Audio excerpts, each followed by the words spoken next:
ಪಹಲ್ಗಾಮ್ ದಾಳಿಯ ಮೂವರು ಉಗ್ರರನ್ನ ಎನ್ಕೌಂಟರ್ ಮಾಡಲಾಗಿದೆ. ಆಪರೇಷನ್ ಮಹಾದೇವ್ ಹೆಸರಲ್ಲಿ ಕಾರ್ಯಾಚರಣೆ ನಡೆಸಲಾಗಿದೆ. ಪಹಲ್ಗಾಮ್ ದಾಳಿಯ ಮಾಸ್ಟರ್ ಮೈಂಡ್ ಮುಸಾ ಈ ಎನ್ಕೌಂಟರ್ನಲ್ಲಿ ಸಾವನ್ನಪ್ಪಿದ್ದಾನೆ. ಹಸೀಮಾ ಮುಸಾ ಅಲಿಯಾಸ್ ಸುಲೇಮಾನ್ ಶಾ ಸಾವನ್ನಪ್ಪಿದ್ದಾನೆ. ಒಟ್ಟು ಮೂವರು ಉಗ್ರರನ್ನ ಭಾರತೀಯ ಸೇನೆ ಹೊಡೆದುರುಳಿಸಿದೆ. ಏಪ್ರಿಲ್ 22ರಂದು ಪಹಲ್ಗಾಮ್ನಲ್ಲಿ ಉಗ್ರರ ದಾಳಿ ನಡೆಸಲಾಗಿತ್ತು. ಡ್ರೋನ್ ಕ್ಯಾಮೆರಾದಲ್ಲಿ ಮೂವರು ಉಗ್ರರ ಚಲನವಲನ ಸೆರೆಯಾಗಿತ್ತು. ಅಂದಿನಿಂದ ಈ ಉಗ್ರರಿಗಾಗಿ ಹುಡುಕಾಟ ನಡೆಸಲಾಗ್ತಾ ಇತ್ತು. ಒಂದು ಕಡೆ ಆಪರೇಷನ್ ಸಿಂಧೂರದ ಮೂಲಕ ಪಾಕ್ ಆಕ್ರಮಿತ ಕಾಶ್ಮೀರ ಮತ್ತು ಪಾಕಿಸ್ತಾನದ ಇತರೆ ಕಡೆಗಳಲ್ಲಿದ್ದಂತಹ ಉಗ್ರ ನೆಲೆಗಳನ್ನು ಭಾರತ ಧ್ವಂಸಗೊಳಿಸಿತ್ತು. ಆದರೆ ಈ ದಾಳಿ ನಡೆಸಿದ್ದಂತಹ ಉಗ್ರರ ಬೆನ್ನು ಬಿದ್ದಿದ್ದಂತಹ ಸೇನೆ ನಿರಂತರ ಕಾರ್ಯಾಚರಣೆ ನಡೆಸ್ತಾ ಇತ್ತು. ಡ್ರೋನ್ ಕ್ಯಾಮೆರಾದೊಂದರಲ್ಲಿ ಈ ಉಗ್ರರ ಚಲನವಲನದ ದೃಶ್ಯಗಳು ಕೂಡ ಸೆರೆಯಾಗಿತ್ತು. ಇದೀಗ ಆಪರೇಷನ್ ಮಹಾದೇವ್ ಹೆಸರಿನಲ್ಲಿ ಮೂವರು ಉಗ್ರರನ್ನ ಎನ್ಕೌಂಟರ್ ಮಾಡಿ ಭಾರತೀಯ ಸೇನೆ ಹೊಡೆದುರುಳಿಸಿದೆ. ಏಪ್ರಿಲ್ 22ನೇ ತಾರೀಕು ಕಾಶ್ಮೀರದ ಪಹಲ್ಗಾಮ್ನಲ್ಲಿ ನಡೆದಿದ್ದಂತಹ ಭೀಕರ ಉಗ್ರ ಕೃತ್ಯದಲ್ಲಿ ಹಲವಾರು ಮಂದಿ ಪ್ರವಾಸಿಗರು, ಭಾರತೀಯರು, ಕೆಲ ವಿದೇಶಿಗರು ಪ್ರಾಣ ಕಳೆದುಕೊಂಡಿದ್ರು. ಪ್ರಕೃತಿ ಸೌಂದರ್ಯವನ್ನ ಸವಿತಾ ಇದ್ದಂತಹ ಭಾರತೀಯರ ಮೇಲೆ ಏಕಾಏಕಿ ಅಲ್ಲಿ ನುಗ್ಗಿದಂತಹ ಬಂದೂಕುದಾರಿ ಉಗ್ರರು ಮನಸೋ ಇಚ್ಛೆ ಗುಂಡಿನ ದಾಳಿ ನಡೆಸಿ ಹಲವರ ಪ್ರಾಣ ಕಸಿದಿದ್ರು. ಈ ಭೀಕರ ಘಟನೆಗೆ ಪ್ರತೀಕಾರವಾಗಿ ಭಾರತ ಆಪರೇಷನ್ ಸಿಂಧೂರದ ಮೂಲಕ ಪಾಕಿಸ್ತಾನದಲ್ಲಿ ಅಡಗಿ ಕುಳಿತಿದ್ದ ಉಗ್ರರನ್ನ ಸೆದೆಬಡಿದಿತ್ತು. ಆದರೆ ಈ ರೀತಿಯಾಗಿ ತಲೆಮರೆಸಿಕೊಂಡು ಪಹಲ್ಗಾಮ್ ಮೇಲೆ ಬಂದು ಉಗ್ರ ದಾಳಿ ನಡೆಸಿದ್ದಂತಹ ಉಗ್ರರನ್ನ ಈಗ ಎನ್ಕೌಂಟರ್ ಮೂಲಕ ಬೇಟೆಯಾಡಲಾಗಿದೆ. ಡೀಟೇಲ್ಸ್ ಕೊಡ್ತಾರೆ ನ್ಯೂಸ್ ರೂಮ್ನಿಂದ ಚಂದ್ರಮೋಹನ್, ಲೈವ್ನಲ್ಲಿ ಜಾಯ್ನ್ ಆಗ್ತಾ ಇದ್ದಾರೆ. ಚಂದ್ರಮೋಹನ್, ಆಪರೇಷನ್ ಮಹಾದೇವ ಸಕ್ಸಸ್ ಆಗಿದೆ.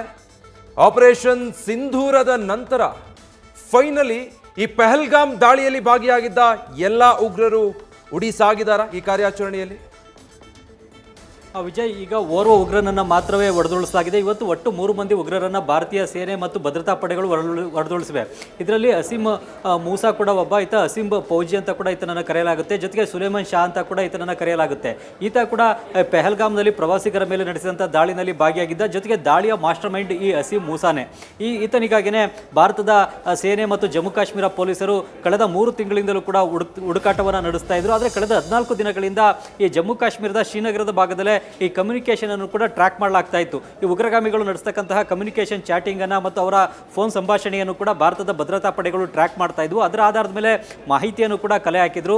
ಜಮ್ಮು ಕಾಶ್ಮೀರದ ರಾಜಧಾನಿ ಶ್ರೀನಗರದ ಹೊರವಲಯದಲ್ಲಿರ್ತಕ್ಕಂಥ ಡಕ್ಚಿಮ್ ಅನ್ನುವ ಕಾಡು ಪ್ರದೇಶದಲ್ಲಿ ಈ ಉಗ್ರರು ಅಡಗಿದ್ದಾರೆ, ಅಲ್ಲಿ ಇದ್ದಾರೆ ಅನ್ನೋ ಒಂದು ಮಾಹಿತಿ ಸಿಕ್ಕಿತ್ತು. ಮತ್ತು ಸ್ಥಳೀಯ ಮಾಹಿತಿದಾರರು ಕೂಡ ಭಾರತೀಯ ಸೇನೆಗೆ ಅದೇ ಮಾಹಿತಿಯನ್ನು ಕೊಟ್ಟಿದ್ರು. ಅದರ ಆಧಾರದ ಮೇಲೆ ಇವತ್ತು ಬೆಳಿಗ್ಗೆ 11:30ಕ್ಕೆ ಭಾರತೀಯ ಸೇನೆಯ ರಾಷ್ಟ್ರೀಯ ರೈಫಲ್ಸ್ನ ತಂಡ ಜೊತೆಗೆ ಜಮ್ಮು ಕಾಶ್ಮೀರದ ಪೊಲೀಸರು, ಸಿಆರ್ಪಿಎಫ್ನ ಯೋಧರು ಸ್ಥಳಕ್ಕೆ ಹೋಗಿ ಅಲ್ಲಿ ಉಗ್ರರಿಗಾಗಿ ಹುಡುಕಾಟವನ್ನು ನಡೆಸಿದ್ರು. ಉಗ್ರರು ಪತ್ತೆಯಾದ ತಕ್ಷಣವೇ ಅವರ ಮೇಲೆ ಗುಂಡಿನ ದಾಳಿಯನ್ನು ನಡೆಸಿದ್ರು. ಇದರಿಂದಾಗಿ ಭಾರತೀಯ ಸೇನೆ ಮತ್ತು ಭದ್ರತಾ ಪಡೆಗಳ ನಡುವೆ ಎನ್ಕೌಂಟರ್ ನಡೀತು. ಅಂತಿಮವಾಗಿ ಈಗ 3 ಮಂದಿ ಉಗ್ರಗಾಮಿಗಳನ್ನು ಭಾರತೀಯ ಸೇನೆ ಮತ್ತು ಭದ್ರತಾ ಪಡೆಗಳು ಹೊಡೆದುರುಳಿಸುವಲ್ಲಿ ಯಶಸ್ವಿಯಾಗಿವೆ. ಈ 3 ಮಂದಿ ಸಾವನ್ನಪ್ಪಿರೋರಲ್ಲಿ ಈ ಹಸೀಮ್ ಮೂಸಾ ಅಲಿಯಾಸ್ ಸುಲೇಮಾನ್ ಶಾ, ಹಸೀಮ್ ಫೌಜಿ ಕೂಡ ಸೇರಿದ್ದಾನೆ. ಈತನೇ ಪಹಲ್ಗಾಮ್ ದಾಳಿಯ ಮಾಸ್ಟರ್ ಮೈಂಡ್ ಅಂತ ಈಗ ಭದ್ರತಾ ಪಡೆಗಳು ತಿಳಿಸಿವೆ. ಒಟ್ಟು 4 ರಿಂದ 5 ಮಂದಿ ಉಗ್ರಗಾಮಿಗಳು ಪಹಲ್ಗಾಮ್ನಲ್ಲಿ ಭಾರತೀಯ ಪ್ರವಾಸಿಗರ ಮೇಲೆ ದಾಳಿಯನ್ನು ನಡೆಸಿ ಪ್ರವಾಸಿಗರನ್ನು ಹತ್ಯೆ ಮಾಡಿದ್ರು. ಅದರಲ್ಲಿ ಒಬ್ಬ ಅಂತಂದ್ರೆ ಈ ಹಸೀಮ್ ಮೂಸಾ. ಇನ್ನುಳಿದಂತೆ ಇನ್ನಿಬ್ಬರು ಉಗ್ರಗಾಮಿಗಳನ್ನು ಕೂಡ ಇವತ್ತು ಹೊಡೆದುರುಳಿಸಲಾಗಿದೆ. ಅವರ ಐಡೆಂಟಿಟಿಯನ್ನು ಕೂಡ ಈಗ ಭಾರತೀಯ ಸೇನೆ ಸದ್ಯದಲ್ಲೇ ಬಿಡುಗಡೆಯನ್ನು ಮಾಡಲಿದೆ. ಆದ್ರೆ ಈಗ ಹಸೀಮ್ ಮೂಸಾ ಈ ಎನ್ಕೌಂಟರ್ನಲ್ಲಿ ಸಾವನ್ನಪ್ಪಿದ್ದಾನೆ ಅನ್ನೋದನ್ನ ಭಾರತದ ಭದ್ರತಾ ಪಡೆಗಳು ಈಗ ಅಧಿಕೃತವಾಗಿ ತಿಳಿಸಿವೆ. ಇದರೊಂದಿಗೆ ಈಗ ಪಹಲ್ಗಾಮ್ ದಾಳಿಯ ಮಾಸ್ಟರ್ ಮೈಂಡ್ ಆಗಿದ್ದಂಥ ಹಸೀಮ್ ಮೂಸಾನನ್ನು ಹೊಡೆದುರುಳಿಸುವಲ್ಲಿ 97 ದಿನಗಳ ಬಳಿಕ ಭಾರತೀಯ ಭದ್ರತಾ ಪಡೆಗಳು ಯಶಸ್ವಿಯಾಗಿವೆ. ಈ ಪಹಲ್ಗಾಮ್ನಲ್ಲಿ ದಾಳಿ ನಡೆಸಿದಂಥ ಎಲ್ಲ 6 ಮಂದಿ ಭಯೋತ್ಪಾದಕರಿಗಾಗಿ ಹುಡುಕಾಟವನ್ನು ತಕ್ಷಣದಿಂದಲೇ ಏಪ್ರಿಲ್ 22ರ ದಿನದಿಂದಲೇ ಭದ್ರತಾ ಪಡೆಗಳು ಆರಂಭಿಸಿದ್ವು. ಆದರೆ ಅವರ ಬಗ್ಗೆ ಸರಿಯಾದಂಥ ಮಾಹಿತಿ ಸಿಕ್ಕಿರಲಿಲ್ಲ. ಹೀಗಾಗಿ ಜಮ್ಮು ಕಾಶ್ಮೀರದ ಸ್ಥಳೀಯ ಉಗ್ರಗಾಮಿಗಳ ಮನೆಗಳನ್ನು ಧ್ವಂಸಗೊಳಿಸ್ತಕ್ಕಂಥ ಕೆಲಸವನ್ನು ಭಾರತೀಯ ಸೇನೆ ಮತ್ತು ಜಮ್ಮು ಕಾಶ್ಮೀರ ಸರ್ಕಾರ ಮಾಡಿತ್ತು. ಆದರೂ ಕೂಡ ಈ ಉಗ್ರಗಾಮಿಗಳಿಗಾಗಿ ಹುಡುಕಾಟವನ್ನು ನಡೆಸಿತ್ತು. ಪಾಕಿಸ್ತಾನದಲ್ಲಿದ್ದಂತಹ ಟೆರರಿಸ್ಟ್ ಹೆಡ್ ಕ್ವಾರ್ಟರ್ಗಳನ್ನು ನಾಶಪಡಿಸ್ತಕ್ಕಂಥ ಕೆಲಸವನ್ನು ಆಪರೇಷನ್ ಸಿಂಧೂರದ ಮೂಲಕ ಭಾರತೀಯ ಸೇನೆ ವಾಯುಪಡೆಗಳು ಮಾಡಿದ್ವು. ಆದರೆ ಈ ಪಹಲ್ಗಾಮ್ನಲ್ಲಿ ದಾಳಿ ನಡೆಸಿದಂಥ ಉಗ್ರಗಾಮಿಗಳನ್ನು ಕೂಡ ಹೊಡೆದುರುಳಿಸಬೇಕು, ಅವರನ್ನು ಕೂಡ ಪತ್ತೆ ಹಚ್ಚಬೇಕು ಅಂತೇಳಿ ತೀವ್ರವಾದಂಥ ಶೋಧ ಕಾರ್ಯಾಚರಣೆಯನ್ನು ಜಮ್ಮು ಕಾಶ್ಮೀರದಲ್ಲಿ ನಡೆಸಲಾಗ್ತಾ ಇತ್ತು. ಅದರಲ್ಲಿ ಈಗ ಒಂದು ಯಶಸ್ಸನ್ನು ಭಾರತದ ಭದ್ರತಾ ಪಡೆಗಳು ಕಂಡಿವೆ. ಮುಖ್ಯವಾಗಿ ಒಂದು ದಾಳಿಯ ಮಾಸ್ಟರ್ ಮೈಂಡ್ ಆಗಿದ್ದಂತಹ ಅಸೀಂ ಮೂಸಾನನ್ನೇ ಹೊಡೆದುಳಿಸಿವೆ. ಮುಖ್ಯವಾಗಿ ಭಯೋತ್ಪಾದಕರು ಪಹಲ್ಗಾಮ್ನಲ್ಲಿ ದಾಳಿ ನಡೆಸಿದ ಬಳಿಕ ದಟ್ಟವಾದಂತಹ ಕಾಡುಗಳಲ್ಲಿ ಬೆಟ್ಟ ಗುಡ್ಡಗಳಲ್ಲಿ ಅಡಗಿಕೊಂಡಿದ್ರು. ಅಲ್ಲಿ ಒಂದು ಸ್ಥಳದಿಂದ ಇನ್ನೊಂದು ಸ್ಥಳಕ್ಕೆ ಪರಾರಿ ಆಗ್ತಾ ಇದ್ರು. ಯಾವುದೇ ಒಂದು ಸ್ಥಳದಲ್ಲೇ ನಿರಂತರವಾಗಿ ಅವರು ಇರ್ತಿರ್ಲಿಲ್ಲ. ಈ ಕಾರಣಕ್ಕಾಗಿ ಅವರು ಎಲ್ಲಿದ್ದಾರೆ, ಏನು ಅವರ ಅಡಗುತಾಣ ಯಾವುದು ಅನ್ನೋದನ್ನೇ ಪತ್ತೆ ಹಚ್ಚುವುದು ಭಾರತದ ಭದ್ರತಾ ಪಡೆಗಳು ಕೂಡ ಕಷ್ಟ ಆಗಿತ್ತು. ಆದ್ರೆ ಈಗ ಅವರ ಒಂದು ಕಮ್ಯುನಿಕೇಷನ್ ಅನ್ನ ಟ್ರ್ಯಾಕ್ ಮಾಡೋ ಮೂಲಕ ಅವರಿದ್ದಂತಹ ಅಡಗುತಾಣವನ್ನು ಪತ್ತೆ ಹಚ್ಚುವಲ್ಲಿ ಇವತ್ತು ಭಾರತದ ಭದ್ರತಾ ಪಡೆಗಳು ಯಶಸ್ವಿಯಾಗಿದ್ವು. ಶ್ರೀನಗರದ ಹೊರವಲಯದ ಡಕ್ಚಿಮ್ ಅರಣ್ಯ ಪ್ರದೇಶದಲ್ಲೇ ಈ ಉಗ್ರರು ಅಡಗಿಕೊಳ್ತಿದ್ದಾರೆ ಅನ್ನೋ ಒಂದು ಖಚಿತವಾದಂತಹ ಮಾಹಿತಿ ಸಿಕ್ಕಿತ್ತು. ಆ ಒಂದು ಮಾಹಿತಿ ಆಧಾರದ ಮೇಲೆ ಭದ್ರತಾ ಪಡೆಗಳು ಒಂದು ಸಂಘಟಿತ ದಾಳಿಯನ್ನು ಉಗ್ರಗಾಮಿಗಳ ಮೇಲೆ ನಡೆಸಿ ಈ ಅಸೀಂ ಮೂಸಾ ಸೇರಿದಂತೆ 3 ಉಗ್ರಗಾಮಿಗಳನ್ನು ಇವತ್ತು ಬೆಳಿಗ್ಗೆ ಹೊಡೆದುಳಿಸುವಲ್ಲಿ ಯಶಸ್ವಿಯಾಗಿವೆ. ವಿಜಯ್, ಚಂದ್ರಮೋಹನ್, ಈ ಆಪರೇಷನ್ ಮಹಾದೇವ್ ಇವತ್ತಿನ ಈ ಸೀಮಿತ ಕಾರ್ಯಾಚರಣೆಗಾಗಿ ಆಗಿದ್ದ ಅಥವಾ ಇನ್ನು ಉಳಿದ ಉಗ್ರರ ಬೇಟೆಗೆ ಈ ಕಾರ್ಯಾಚರಣೆ ಮುಂದುವರಿತಾ ಹೋಗುತ್ತಾ? ಆ ಬಗ್ಗೆ ಏನಾದರೂ ಮಾಹಿತಿಗಳು ಸಿಗ್ತಾ ಇದೆಯಾ? ಉಳಿದ ಉಗ್ರರು ಎಲ್ಲಿದ್ದಾರೆ, ಟ್ರ್ಯಾಕ್ ಆಗಿದ್ದಾರಾ, ಅವ್ರ ಬಗ್ಗೆ ಡೀಟೇಲ್ಸ್ ತಿಳಿದು ಬರ್ತಾ ಇದೆಯಾ?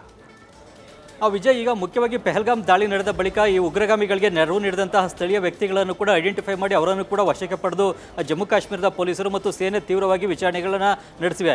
ಮುಖ್ಯವಾಗಿ ಜಮ್ಮು ಕಾಶ್ಮೀರದಲ್ಲಿ ಅಂಡರ್ಗ್ರೌಂಡ್ ವರ್ಕನ್ನು ಉಗ್ರಗಾಮಿಗಳಿಗಾಗಿ ಮಾಡುವಂಥ ವರ್ಕರ್ಸು ಕೂಡ ಇದ್ದಾರೆ. ಅಂಡರ್ಗ್ರೌಂಡ್ ವರ್ಕರ್ಸ್ನು ಕೂಡ ಈಗಾಗಲೇ ಸೇನೆ ವಶಕ್ಕೆ ಪಡೆದಿದೆ. ಅವರಿಂದಲೂ ಕೂಡ ಮಾಹಿತಿಯನ್ನು ಕಲೆ ಹಾಕೊಂಡಿದೆ. ಉಗ್ರಗಾಮಿಗಳು ಎಲ್ಲಿಂದ ಎಲ್ಲಿಗೆ ಹೋಗ್ತಾ ಇದ್ದಾರೆ, ಅವ್ರಿಗೆ ಯಾರ್ಯಾರು ಆಶಯ ಕೊಡ್ತಾ ಇದ್ದಾರೆ, ಹೇಗೇನೋ ಒಂದು ಮಾಹಿತಿಯನ್ನು ಕಲೆ ಹಾಕಿದೆ. ಈಗ ಮುಖ್ಯವಾಗಿ ಈಗ ಶ್ರೀನಗರದ ಲಿಡ್ವಾಸ್ ಪ್ರದೇಶ ಮತ್ತು ಮೌಂಟ್ ಮಹದೇವ ಬೆಟ್ಟದ ಮಧ್ಯೆ ಈ ಒಂದು ಎನ್ಕೌಂಟರ್ ನಡೆದಿದೆ. ಈ ಕಾರಣಕ್ಕಾಗಿಯೇ ಈ ಆಪರೇಷನ್ಗೆ ಆಪರೇಷನ್ ಮಹದೇವ ಅನ್ನೋ ಒಂದು ಹೆಸರನ್ನ ನೀಡಲಾಗಿದೆ.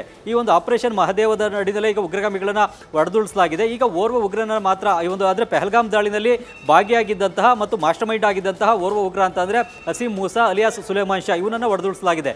ಇನ್ನು 5 ಮಂದಿ ಉಗ್ರರು ಜಮ್ಮು ಕಾಶ್ಮೀರದ ಬೇರೆ ಬೇರೆ ಬೆಟ್ಟ ಗುಡ್ಡಗಳಲ್ಲಿ ಕಾಡುಗಳಲ್ಲಿ ಅಡಗಿಕೊಳ್ತಿದ್ದಾರೆ. ಅವರು ಒಂದು ಕಡೆಯಿಂದ ಇನ್ನೊಂದು ಕಡೆಗೆ ಓಡಾಡ್ತಾನೆ ಇದ್ದಾರೆ. ಹಾಗಾಗಿ ಅವರನ್ನು ಕೂಡ ಪತ್ತೆ ಹಚ್ಚಿ ಹೊಡೆದುಳಿಸ್ತಕ್ಕಂಥ ಕಾರ್ಯಾಚರಣೆಯನ್ನು ಈಗ ಮುಂದಿನ ದಿನಗಳಲ್ಲಿ ನಡೆಸಬೇಕಾಗಿದೆ. ಈಗ ನಿರಂತರವಾಗಿ ಉಗ್ರಗಾಮಿಗಳ ವಿರುದ್ಧದ ಕಾರ್ಯಾಚರಣೆಯನ್ನು ಭಾರತೀಯ ಸೇನೆ ನಡೆಸ್ತಾ ಇದೆ. ಮುಖ್ಯವಾಗಿ ಈ ಅಸೀಂ ಮೂಸಾ ಕೂಡ ಕೇವಲ ಪಹಲ್ಗಾಮ್ ದಾಳಿ ಮಾತ್ರ ಅಲ್ಲದೆ ಕಳೆದ ವರ್ಷ ಶ್ರೀನಗರ ಮತ್ತು ಸೋನುಮಾರ್ಗದ ಹೆದ್ದಾರಿನಲ್ಲೂ ಕೂಡ 7 ಮಂದಿ ಜನರನ್ನು ಹತ್ಯೆ ಮಾಡಲಾಗಿತ್ತು. ಆ ಪ್ರಕರಣದಲ್ಲೂ ಕೂಡ ಈತ ಭಾಗಿಯಾಗಿದ್ದ. ಅಲ್ಲಿ 7 ಜನರನ್ನು ಹತ್ಯೆ ಮಾಡಿದ್ರಲ್ಲಿ ಈ ಅಸೀಂ ಮೂಸಾ ಕೂಡ ಪ್ರಮುಖವಾದಂಥ ಆರೋಪಿ. ಹೀಗಾಗಿ ಈತನ ವಿರುದ್ಧ ಇನ್ನೂ ಬೇರೆ ಬೇರೆ ಕೇಸ್ಗಳು ಕೂಡ ಇದ್ವು. ಜೊತೆಗೆ ಪ್ರಮುಖವಾದಂತಂದ್ರೆ ಈ ಪಹಲ್ಗಾಮ್ನಲ್ಲಿ ಪ್ರವಾಸಿಗರ ಮೇಲೆ ನಡೆದಂಥ ದಾಳಿ, ಈ ದಾಳಿಯ ಮಾಸ್ಟರ್ ಮೈಂಡ್. ಹೀಗಾಗಿ ಈತನನ್ನ ಇವತ್ತು ಹೊಡೆದುಳಿಸುವಲ್ಲಿ ಭಾರತದ ಭದ್ರತಾ ಪಡೆಗಳು ಯಶಸ್ವಿಯಾಗಿವೆ. ಇನ್ನುಳಿದ 5 ಮಂದಿ ಉಗ್ರಗಾಮಿಗಳನ್ನು ಕೂಡ ಹೊಡೆದುಳಿಸ್ತಕ್ಕಂಥ ಕಾರ್ಯಾಚರಣೆಯನ್ನು ಭಾರತೀಯ ಭದ್ರತಾ ಪಡೆಗಳು ಈಗಲೂ ಕೂಡ ಮುಂದುವರಿಸಿವೆ. ಅವರಿಗಾಗಿ ಶೋಧ ಕಾರ್ಯಾಚರಣೆಯನ್ನು ಜಮ್ಮು ಕಾಶ್ಮೀರದಲ್ಲಿ ನಿರಂತರವಾಗಿ ನಡೆಸ್ತಾ ಇವೆ. Vijay, thank you Chandramohan. News First ನಿರ್ಭೀತಿಯಿಂದ ನಿಮ್ಮ ಪರವಾಗಿ.